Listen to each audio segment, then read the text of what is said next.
The boogeyman is real, and his name is Michael Myers. I'm reviewing the latest Halloween movie. Next, let's get creepy together.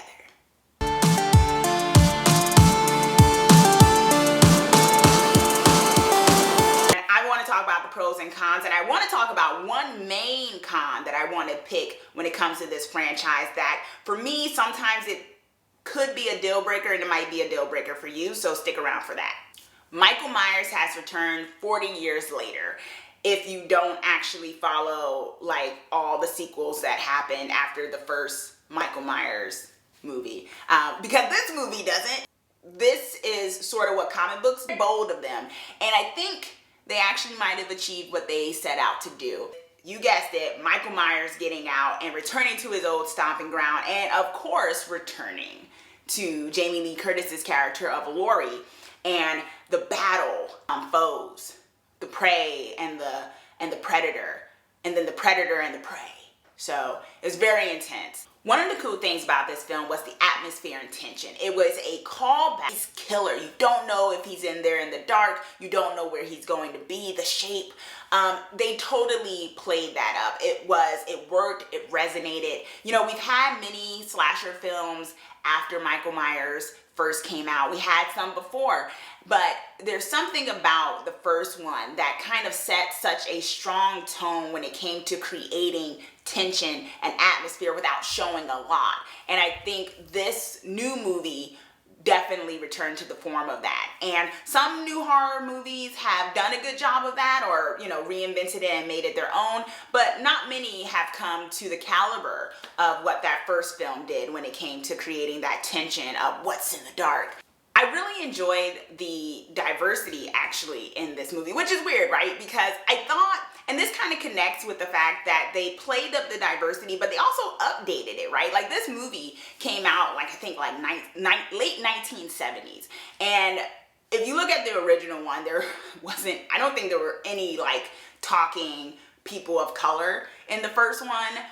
It wasn't very diverse or anything like that, of that nature. And this new one really, I think it was in a way that was sort of self-aware, but also just kind of naturally doing it, showed you that times have changed. There's black people walking around and other people of color, and it's just like, you know, it stands out to you, but it doesn't, and then you notice and you're like, oh yeah, that wasn't the case like 40 years ago in this film, and it totally is now. You know, they're talking about Vietnamese food and things of that nature, and I thought it really worked because there were certain jokes and certain you know, conversations that reflected a new sort of time when it came to when the first Halloween came out and the atmosphere around that and the horror genre, and where we're at now, where, you know, you have it so that it's kind of unrealistic that you wouldn't have a diverse neighborhood in certain areas if the movie is placed there. That, you know, the girls are have a little bit more agency when they speak and things of that nature. And it really worked, and I really, you know, I got a kick out of it. And I also thought, yeah, that's great. You updated this film and you took a lot of the strong points of it, but you also updated it to improve on what lacked in the first one, such as diversity, such as the women characters having a lot more agency and things of that nature. So kudos to them for that. Jamie Lee Curtis's character was amazing.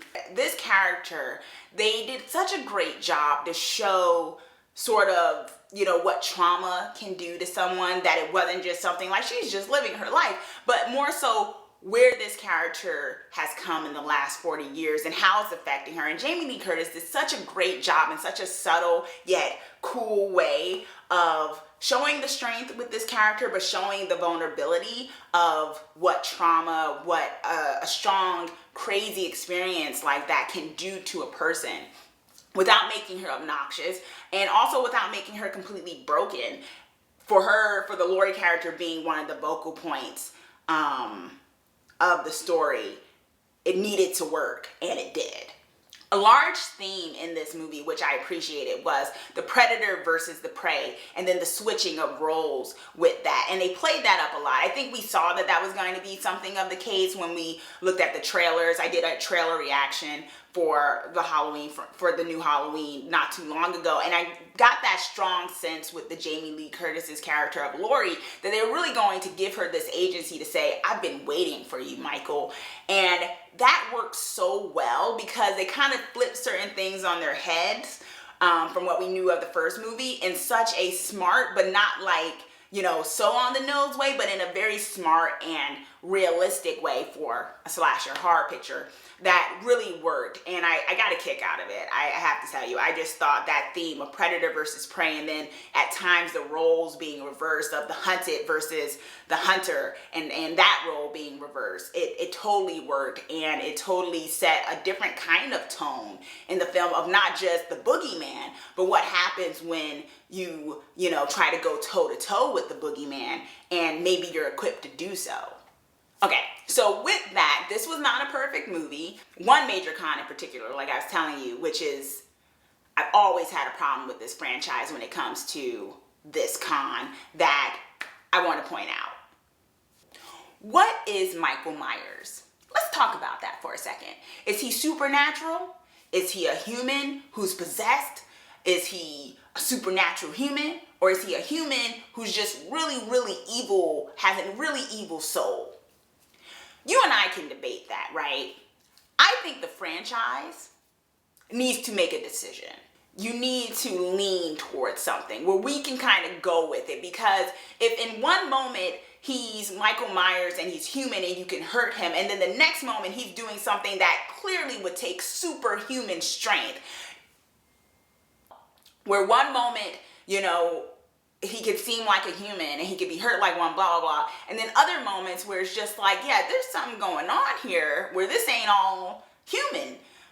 And I just think when you don't make that decision, it makes it so you're kind of create this environment where, okay, we need him to do that, so suddenly he's going to have the strength to do that. Oh, we need him to get hurt right here, so this character has a chance, so he's going to like get hurt from that. And it's kind of like, it works if no one's paying attention to it, but then when you stop and pay attention to it, it's like, okay, what's the canon here? What is this guy? Because, no, seriously, what is he? Don't hate me. I've always liked the Friday the 13th franchise better than the Halloween franchise at times, only because they picked a lane, right? After the second one, they made it so Jason was undead, right? They made it so Jason Voorhees was undead. And maybe it was just a convenient plot hole, because how else can you explain this monster coming back? But it was a necessary one to make sense, right? Michael Myers, the Halloween franchise, has never done that. They've tried to in other sequels that no longer exist, right? Because that's a different universe. Try to explain why he's so evil, try to explain why he has certain powers or strengths or whatever. And I thought maybe they'd try a little bit with this new sequel, and I think they still kept it way too obscure for my taste. I don't need everything explained. I do need you to pick a lane so that we can establish the universe, just so kills and all that other stuff makes sense and we know what we're dealing with in that regard. And they have never done that when it comes to the Halloween franchise. So with that said, is the new Halloween movie Stab approved? You know that this movie is so Stab approved. Yes. This movie is Stab approved. Stab it, stab it, stab it, stab it like Michael Myers is stabbing all these people in this movie. Too soon? Maybe.